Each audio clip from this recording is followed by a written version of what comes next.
Hey guys, welcome back to Chintu sir की class. और देखिए, कई बार अब जब सेंटेंसेस बनाते हैं तो आपको ना कुछ समय दिखाना पड़ जाता है सेंटेंसेस में। किसी टाइम को फोकस में कर कर आप सेंटेंसेस को कई बार बोलने की कोशिश करते हैं, लेकिन आप अटक जाते हैं। क्यों? क्योंकि आपको ना वो वाले वर्ड्स याद नहीं है जो किसी टाइम को इंडिकेट करते हैं, किसी पर्टिकुलर टाइम के बारे में बताते हैं। तो आज की इस वीडियो में हम समय बताने वाले जितने भी शब्द हैं उन सब के बारे में पढ़ने वाले हैं। ये आपकी वोकैब है ना, जो उसको एनहेंस कर देगा, इंक्रीज कर देगा। चलिए स्टार्ट करते हैं।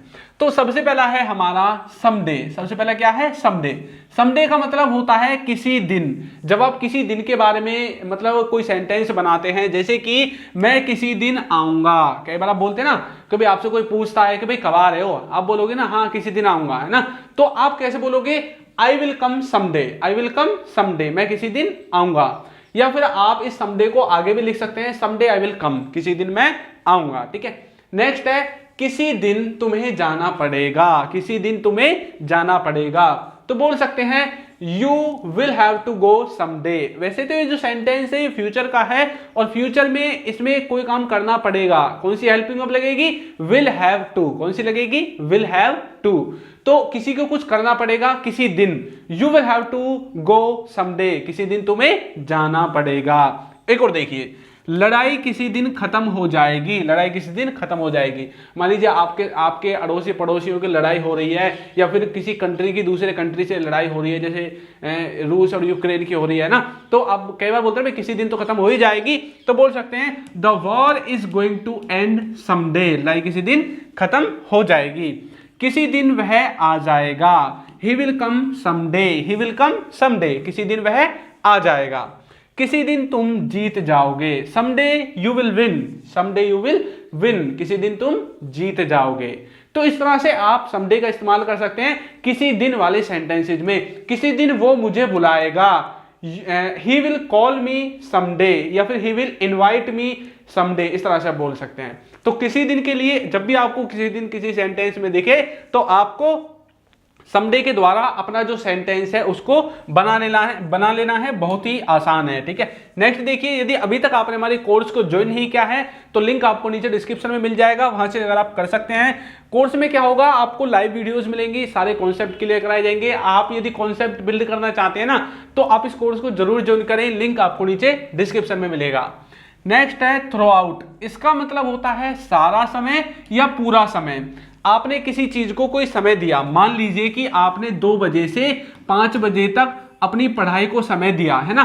तो ये जो पूरा समय है ना, इसके लिए आप थ्रू आउट का इस्तेमाल कर सकते हैं। अब पूरा दिन हो सकता है, पूरी रात हो सकती है, पूरी दोपहर हो सकती है, पूरी शाम हो सकती है ना। तो वहां पर आप पूरा समय, सारा समय, ये जो वर्ड्स है ना, इनके लिए आप थ्रू आउट का इस्तेमाल करेंगे। जैसे कि उसने सारी रात काम किया, मतलब वो सारी रात सोया नहीं भैया, उसने सारी रात काम किया, तो बोल सकते हैं ही वर्कड। क्योंकि पास्ट के इंडेफिनिट का सेंटेंस है तो सब्जेक्ट के बाद तुरंत आपको वर्ब की सेकंड फॉर्म का इस्तेमाल करना है। He worked through out the night. He worked through out the night. हम सारे दिन पढ़ाई करेंगे। फ्यूचर का सेंटेंस आप बोलना चाहते हैं कि भैया कल तो हम सारे दिन पढ़ाई करेंगे, तो मैं बोल सकता हूं we will study throughout the day. We will study throughout the day. अच्छा, ये जो सेंटेंस है फ्यूचर का कैसे पता चला इंग्लिश में? विल के द्वारा। विल हेल्पिंग वर्ब फ्यूचर में इस्तेमाल होती है। आपने जैसे ही विल बोला, सामने वाला पर्सन समझ जाएगा कि आप फ्यूचर के बारे में बात कर रहे हैं। ठीक है। उसने पूरा समय बात की, यानी कि मतलब पास्ट की आप बात कर रहे हैं कि भैया उसने पूरा समय बात की, मुझसे तो नहीं की लेकिन किसी और से की। कैसे बोलोगे? He talked through out the day, या फिर थ्रू आउट द नाइट। आप यदि दिन की बात कर रहे हैं तो डे लगाना, नाइट की बात कर रहे हैं तो आप नाइट लगा सकते हैं। वह पूरे दिन खेला, मतलब पूरे दिन ही खेला, उसने कोई काम नहीं किया, तो आप बोल सकते हैं he played through out the day. He played through out the day. तो थ्रू आउट का मतलब होता है सारा समय या फिर पूरा समय। किसी पूरे समय को फोकस करके यदि आप अपने सेंटेंस को बोलना चाहते हैं तो आपको थ्रू आउट का इस्तेमाल करना पड़ेगा। नेक्स्ट है नाउ अडेज। नाउ अडेज का मतलब होता है आजकल।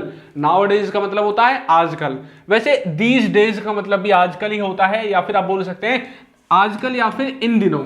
आजकल या फिर इन दिनों। ठीक है। अब वैसे तो आप दीज डेज का इस्तेमाल भी कर सकते हैं, दीज डेज, लेकिन आपको जो टाइम पर याद आ जाए आप उसका इस्तेमाल कर सकते हैं। जैसे आप कई बार बोलते हैं ना, आजकल कहाँ जा रहे हो, किसी से आप पूछ रहे हैं कि भाई आपको कोई व्यक्ति है, आपका दोस्त है, वो रोज इधर उधर जाता हुआ दिखता है, कभी बाइक पे, कभी किसी पे, कभी किसी पे, तो आप उसे पूछ रहे हो भाई आजकल कहाँ जा रहे हो, तो बोल सकते हो where are you going nowadays, where are you going nowadays. या फिर आप बोल सकते हैं where are you going these days, where are you going these days, इस तरह से आप बोल सकते हैं। आजकल क्या चल रहा है, आजकल क्या चल रहा है, what is going on now a days, या फिर these days, what is going on these days, या फिर what is going on now a days, इस तरह से बना सकते हैं ना, what is going on these days. तो इस तरह से आप नाउ अ डेज का इस्तेमाल करके आजकल जो आपके सेंटेंस में जो हिंदी का शब्द आता है उसके लिए आप इंग्लिश के नाउ अ डेज वाला जो वर्ड है इसको इस्तेमाल कर सकते हैं, ठीक है। आगे देखिए, नेक्स्ट जो हमारा है देयर आफ्टर, नेक्स्ट है देयर आफ्टर। देयर आफ्टर का मतलब होता है उसके बाद, देयर आफ्टर का मतलब क्या होता है, उसके बाद, देयर आफ्टर उसके बाद। जैसे आप कई बार बोलते हैं ना उसके बाद क्या हुआ, जैसे आपको कोई व्यक्ति कोई कहानी बता रहा था और बीच में वो रुक गया, या आप बोलते हैं ना उसके बाद क्या हुआ ये तो बता, है ना, तो उसके बाद क्या हुआ, what happened thereafter, what happened thereafter, इस तरह से बना सकते हैं। उसके बाद मैं आ गया, thereafter I came, thereafter I came, ये दोनों ही पास्ट के इंडेफिनिट के सेंटेंसेस हैं।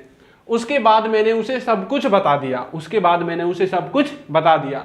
Thereafter I told him everything, thereafter I told him everything, उसके बाद मैंने उसे सब कुछ बता दिया, ठीक है। तो इस तरह से आप thereafter का इस्तेमाल कर सकते हैं, उसके बाद, उसके बाद। अच्छा, देर का इस्तेमाल हम कहां पर करते हैं, ये जो देर है ना, देर का मतलब होता है वहां, है ना, और एक होता है हेयर, हेयर का मतलब होता है यहां, तो वहां देर के लिए, यहां हेयर के लिए, ठीक है। इस तरह से भी आप इनको समझ लेना।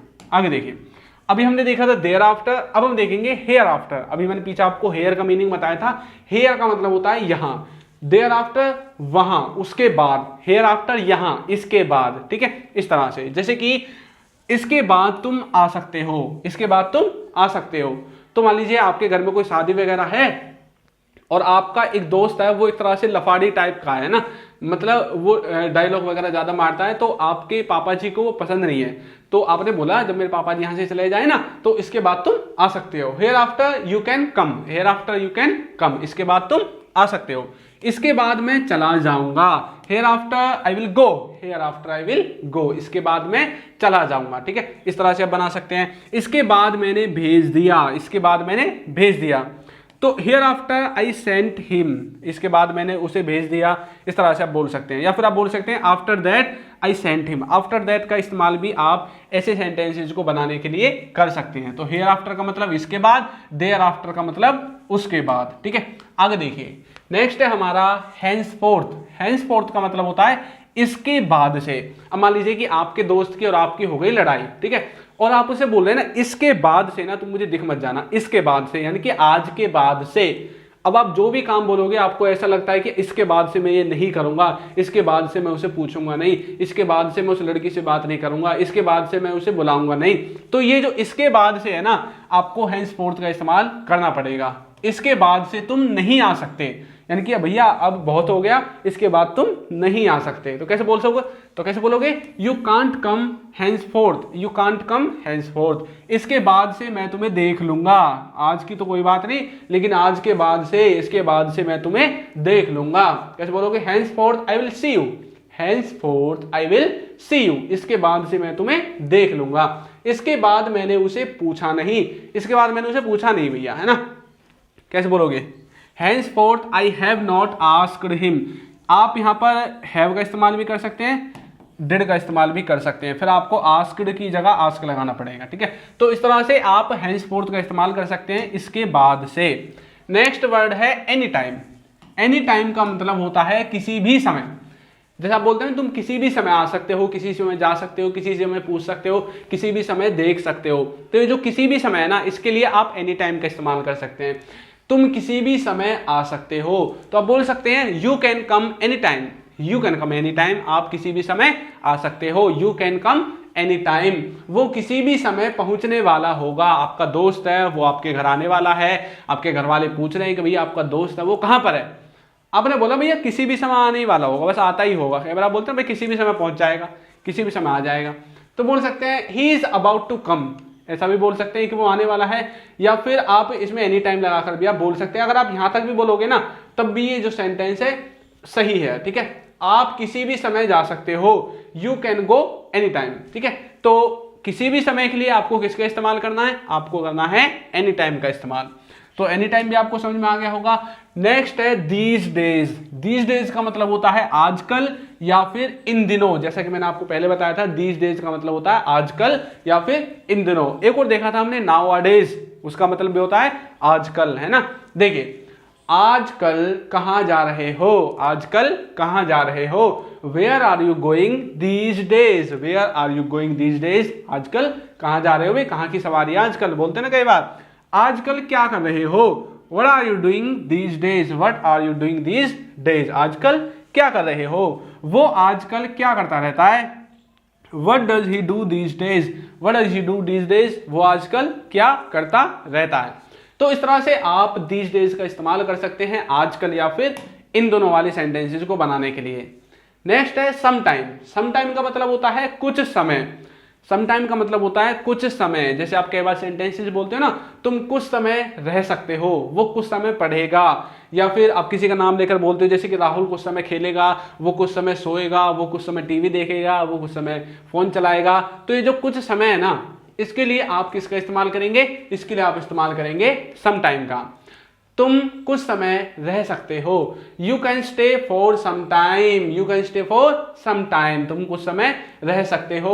वो कुछ समय पढ़ेगा, he will study some time, he will study some time, वो कुछ समय पढ़ेगा। राहुल कुछ समय खेलेगा, Rahul will play some time, Rahul will play some time, Rahul कुछ समय खेलेगा। इस तरह से आप अपने सेंटेंसेस को बना सकते हैं, कहां पर, सम टाइम के द्वारा, यानी कि कुछ समय, ठीक है। कुछ समय के सेंटेंसेस आप इस तरह से फ्रेम करोगे। नेक्स्ट देखते हैं, लास्ट है हमारा वेयर इन। वेयर इन ना एक बहुत ही इंपॉर्टेंट वर्ड है। इसका मतलब होता है इसमें या फिर किसी चीज में। मान लीजिए कि आप किसी मुद्दे के बारे में बात कर रहे हैं, किसी एक खास टॉपिक के बारे में बात कर रहे हैं, ठीक है, और आप उस टॉपिक से रिलेटेड कई बार उल्टी सीधी बहस करने लगते हैं। तो कई बार वो बोलते हैं ना, तुम मतलब इसमें क्यों लड़ रहे हो, तुम इसमें क्यों लड़ रहे हो, ना। तो इसमें मतलब किसी टॉपिक में, किसी चीज में अब आपने कोई काम खराब कर दिया और आप बोल रहे हो ना कि भाई मेरी इसमें क्या गलती है, इसमें, है ना, मेरी इसमें क्या गलती है।